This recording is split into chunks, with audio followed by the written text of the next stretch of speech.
కర్నూలు జిల్లా మంత్రాలయం కౌతాల మండలంలో బాపురం గ్రామంలో పశు వైద్యులు లేక హాస్పిటల్లో తాళంతో దర్శనమిచ్చిన కేంద్రమైన కౌతాలంలో పశు వైద్యులు లేక ఉన్న సిబ్బంది అందుబాటులో లేక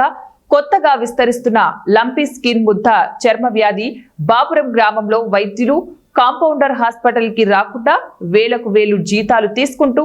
డాక్టర్లు కాంపౌండర్ ఒక్కరు కూడా హాస్పిటల్ వైపు చూడటం లేదు.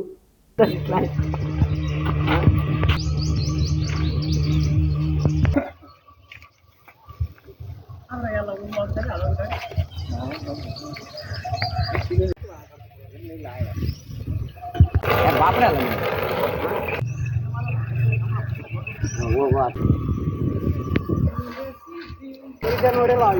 ಮಾಡೋದು ಅಲ್ಲ ಸಣ್ಣ ಹುಡುಗ ಮಾಡೋದು ದೊಡ್ಡ ಚಿಲ್ಲ ನೋಡಿಲ್ಲ ಬಾಪ್ರ ನಿಮ್ದು ದಾಡು ಬರ್ದಂಗೆ ದೊಡ್ಡ ಆಡ್ರಿಕಣ ಅಲ್ಲ ದೊಡ್ಡ ಆಟ ಬೇರೆ ಗೊತ್ತಾಯ್ತು